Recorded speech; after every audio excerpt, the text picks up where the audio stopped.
Hallo liebe Freunde, wir sind Sandy und Heinz, Deutsche, die in Griechenland leben.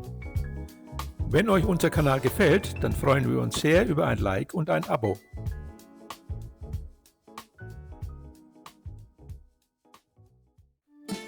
Heute nehmen wir euch mit zum Brunch an den Strand von Palea Epidavros. Weiter geht's ins kleine Theater von Palea Epidavros.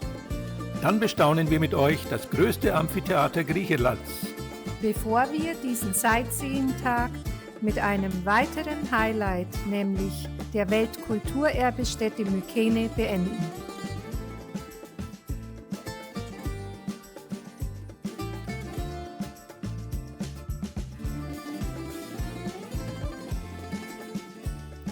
Zum Strandbrunch gibt's meine berühmten Breakfast Burger. Die Burgerbrötchen sind natürlich selbst gebacken. Und Heinz bekommt auf seinem Burger Bacon. Bei mir bleibt mein Breakfast Burger rein vegetarisch.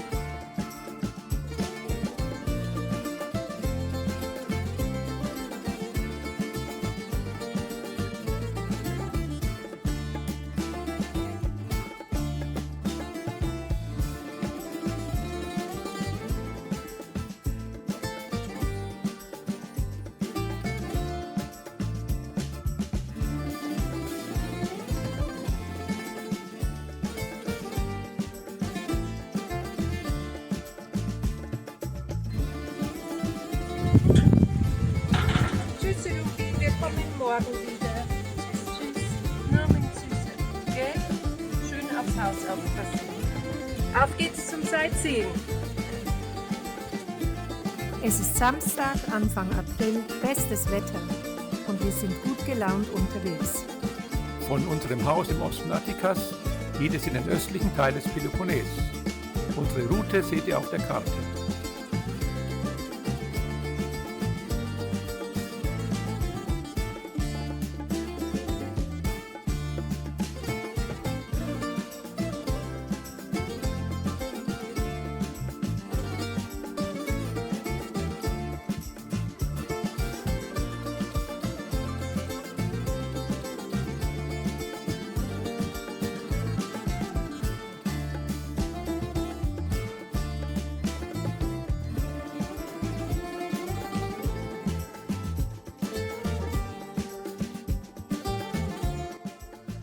Wir fahren von Korinth im Nordosten entlang der Ostküste des Peloponnes nach Süden, in Richtung des Ortes Palea Epidavros. Die Landschaft zählt trotz der Nähe zum Großraum Athen zu den schönsten Europas.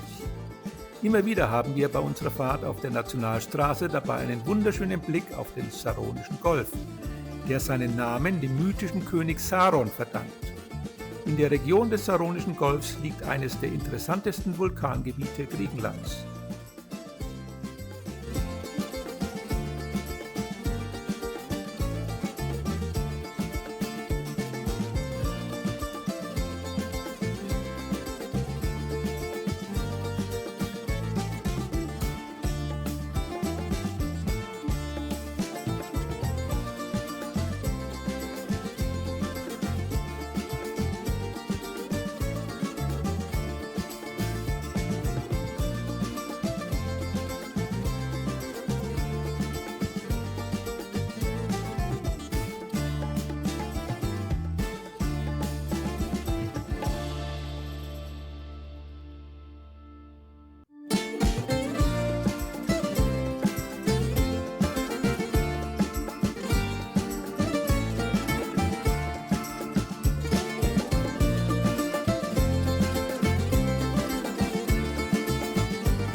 Der Peloponnes ist die bekannte Halbinsel im Südwesten Griechenlands. Der Name Peloponnes bedeutet Insel des Pelops. Pelops, der diese mythenreiche Region erobert haben soll, war in der griechischen Mythologie der jüngste Sohn des sagenhaften Königs Tantalus, ein Herrscher mit göttlichen Verbindungen. Die Halbinsel ist seit der Altsteinzeit besiedelt und hat in der Geschichte Griechenlands schon immer eine zentrale Rolle gespielt.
Auf dem Peloponnes, man kann übrigens sowohl der als auch die Peloponnes sagen, beides ist richtig.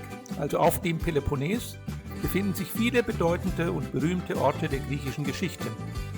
Die Halbinsel ist ein wahres Freilichtmuseum. Die bekanntesten Orte sind das antike Olympia, wo die ersten Olympischen Spiele stattfanden, das antike Mykene, der Stadt des legendären Königs Agamemnon, Korinth mit dem bekannten Kanal, die wunderschöne Stadt Nafplio und das beeindruckende Amphitheater von Epidavros.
Der Peloponnes zeichnet sich durch eine außergewöhnliche landschaftliche Vielfalt aus. Er zählt zu den Top-Reisezielen für Naturliebhaber und ist in der Regel noch nicht vom Massentourismus überlaufen. Es gibt dicht besiedelte, fruchtbare Tallandschaften, beeindruckende raue Gebirge mit zerklüfteten Bergen bis über 2400 Meter Höhe und Flachland am Meer mit idyllischen Buchten und kilometerlangen Kies- und Sandstränden.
Jetzt sind wir im Küstenort Palea Epidavros, was Alt-Epidavros heißt, angekommen. An einem der schönen Strände branchen wir und sehen uns anschließend das kleine Theater und danach das malerische Städtchen an.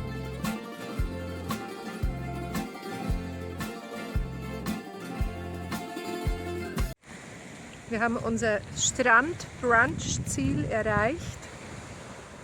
Heute ist es ein bisschen windig, aber das macht uns ja nichts aus. Alte Segler. Als Segler, genau. Hier gibt es ganz viel Camping, also hier würde ich auch gern stehen, wenn ich Camper wäre.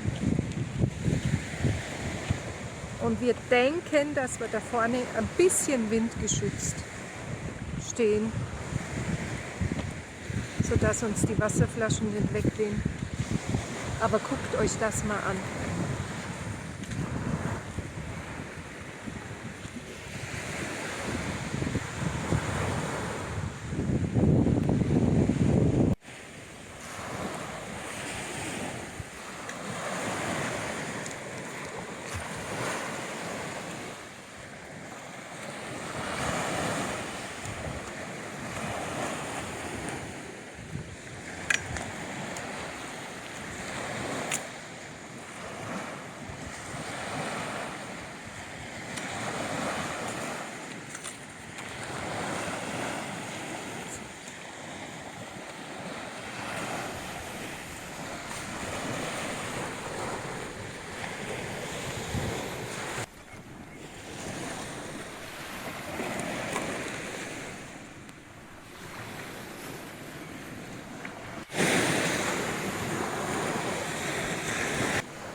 So lecker. Und das ist natürlich das Aroma der selbstgebackenen Burger Buns. Oh, ist das lecker. Und das hier ist ganz großes Kino und natürlich auch Naturkino. Ne? Und das Leben ist schön.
Was hier in dieser schönen Lage natürlich auch ist, wenn man Wohnmobilist ist, schöner kann man eigentlich nicht liegen. Ne?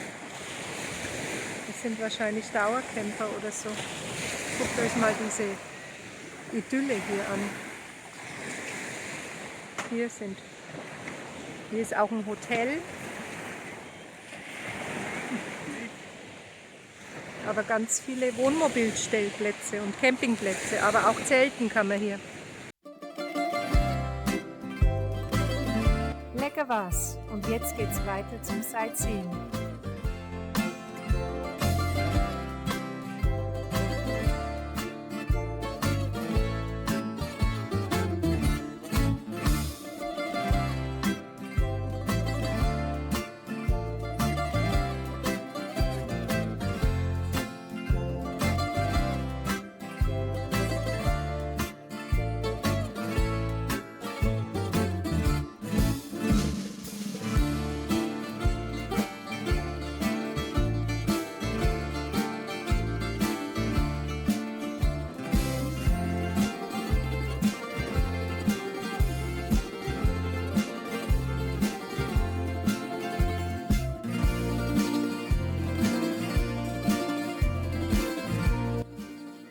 Wir befinden uns jetzt am kleinen antiken Theater von Epidavros, welches wie das wesentlich bekanntere große Theater im 4. vorchristlichen Jahrhundert erbaut wurde.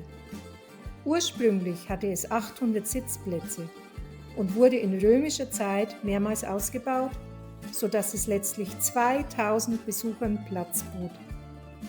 700 Jahre lang war es im Betrieb und war schließlich unter Tonnen von Erde begraben und vergessen.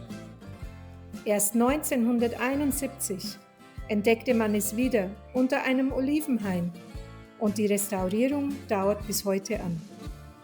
Die Nutzung des kleinen Theaters wurde wiederbelebt und heute finden jährlich im Juli kulturelle Veranstaltungen statt. Den Link zur Festival-Website findet ihr natürlich in der Beschreibung.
Jetzt sind wir im Städtchen Paleia Epidavros.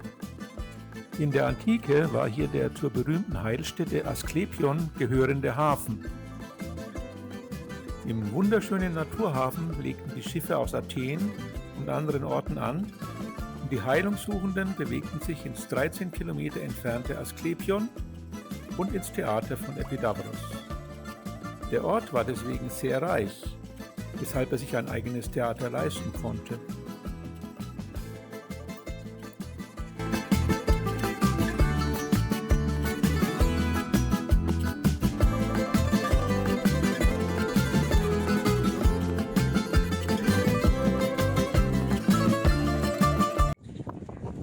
Wir sitzen jetzt in Paleia Epidavros und haben ein Café gefunden oder Restaurant, welches uns jetzt gleich Bier vom Fass servieren wird. Fantastisch. Christopoli.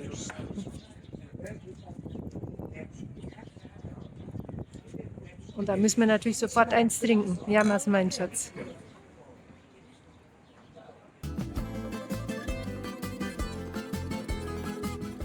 Nachdem wir uns jetzt mit einem leckeren, kühlen Fassbier gestärkt haben, sind wir auf dem Weg zum großen Theater von Epidavros.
Das Amphitheater Epidavros ist Teil des großen antiken Heilzentrums Asklepion.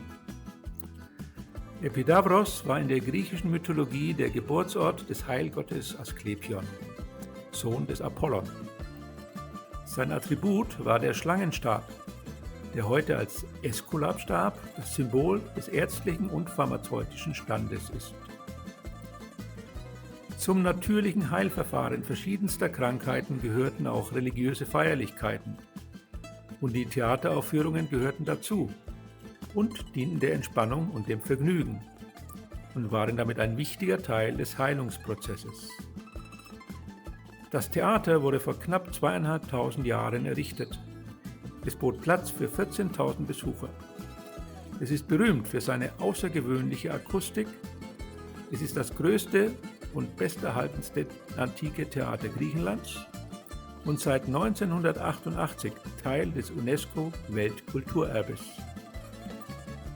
Im Rahmen der Christianisierung Griechenlands wurde im Jahre 426 jegliche Aktivität an diesem heiligen Ort verboten und das Theater stellte ebenfalls seinen Betrieb ein.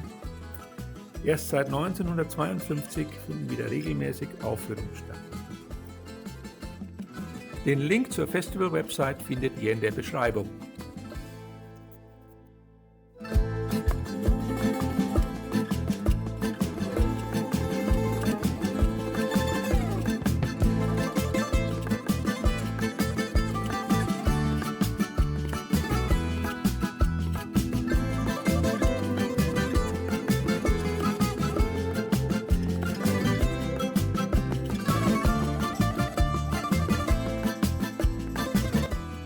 Nach dieser Besichtigung ist eine traditionelle griechische Taverne der perfekte Ort, um den Tag ausklingen zu lassen.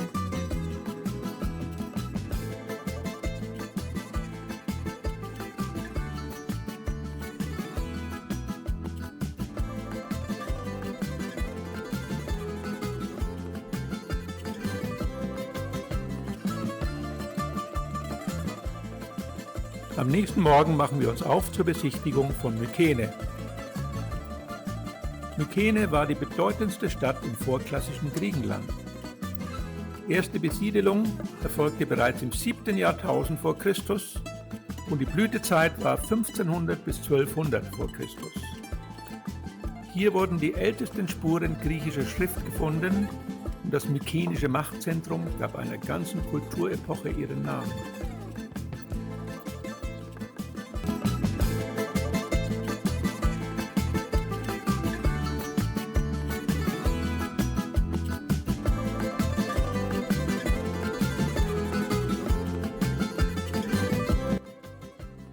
Laut griechischer Mythologie wurde Mykene von Perseus, dem Sohn von Zeus und Danae, gegründet und einer der nachfolgenden Könige war Agamemnon, der den griechischen Feldzug gegen Troja anführte. Durch die Epen Homers und die klassischen Tragödien von Sophokles, Aeschylus und Euripides wird Mykene seit mehr als 2500 Jahren in unserem Gedächtnis gehalten.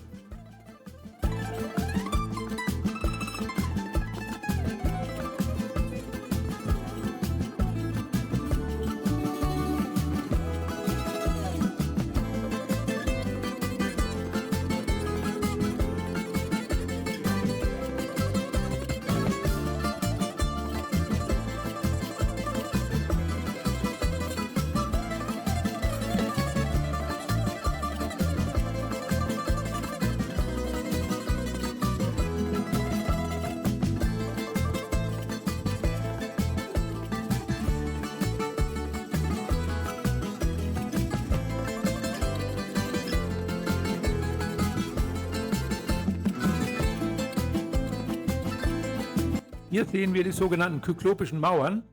Als kyklopische Mauer haben bereits die alten Griechen Mauern bezeichnet, die aus sehr großen Einzelstücken erbaut worden waren. So groß, dass diese Mauern nach damaliger Überzeugung von Riesen, also Kyklopen, gebaut worden sein mussten. Das Löwentor ist der Haupteingang zur Akropolis von Mykene.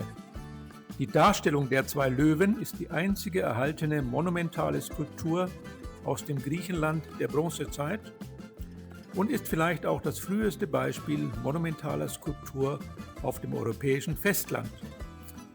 Das Löwenrelief gilt als ikonisches Symbol für Macht und Stärke und als Symbol der Stadt.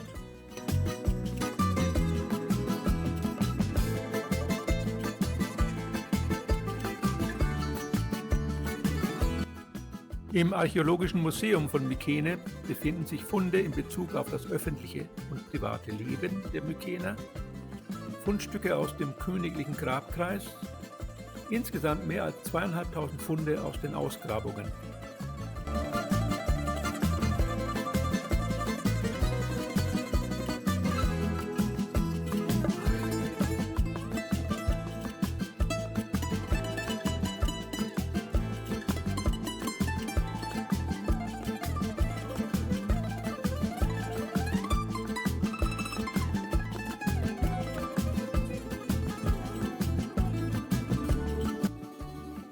Die Funde aus dem ersten Zeitalter der glorreichen Herrscher, wie die berühmte Maske des Agamemnon, befinden sich im Nationalen Archäologischen Museum von Athen.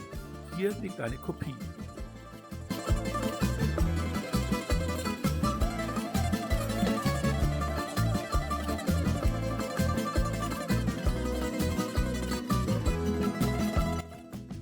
Die Ausgrabungsstätte ist seit 1999 Teil des UNESCO-Weltkulturerbes und die wichtigsten Teile sind die kyklopischen Mauern, das Löwentor und das sogenannte Schatzhaus des Atreus, das wir uns jetzt ansehen.